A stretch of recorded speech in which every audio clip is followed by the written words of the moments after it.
La fourniture en énergie électrique reste défaillante dans notre pays. C'est ce qu'affirme la majorité des citoyens rencontrés dans les rues de la cité-capitale qui n'en démordent pas devant les coupures intempestives. Les conséquences sont énormes, comme le précise ce gérant de secrétariat bureautique rencontré au carrefour de l'intendance ici à Yaoundé. Je vais commencer déjà par ma machine. Vous avez l'écran qui est tout à côté de vous là. L'écran est endommagé à cause des coupures. Et par moment, on a lancé les travaux d'un client au coupure. La lumière s'arrête. Vous imaginez les dommages.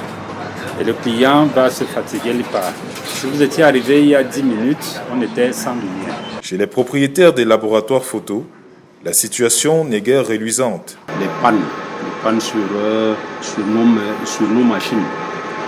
Il y a les pièces qui s'aiguillent à tout moment. Par exemple, dernièrement, j'ai perdu tout un laser. Donc, c'est pas vraiment évident.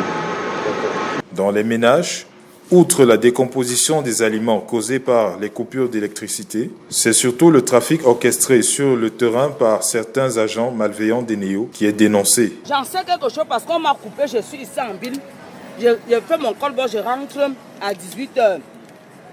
Je ne sais pas ce que le voisin tripote avec mon compteur, avec ma ligne. Je viens, on dit que ma ligne il y a une ligne parallèle. Je dis que je ne comprends pas ce que veut dire ligne parallèle chez moi.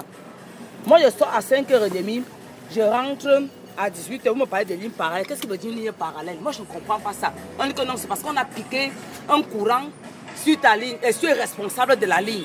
Il dit que ça ne veut rien dire.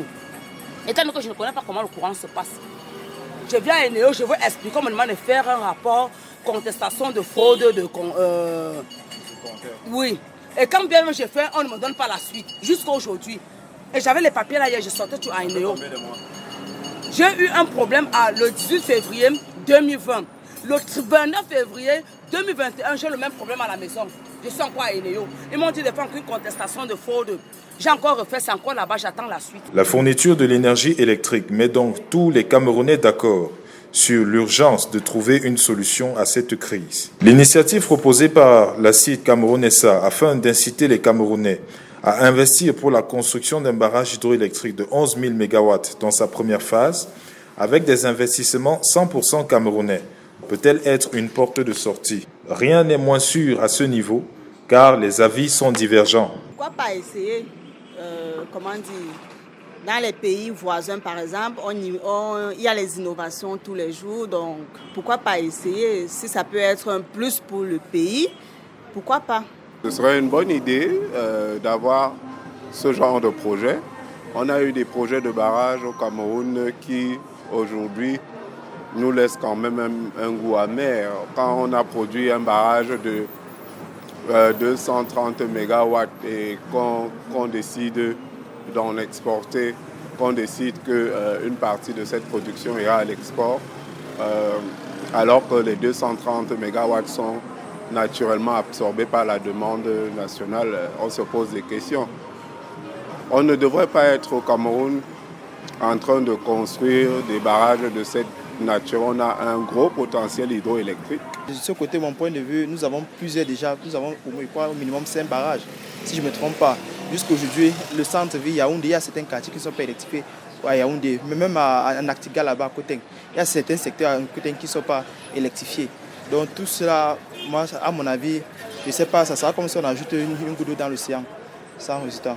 Au-delà des peurs, des inquiétudes, les Camerounais doivent savoir qu'il n'y a pas de développement sans énergie. Bien plus, il est temps que le Cameroun se dote d'une énergie propre.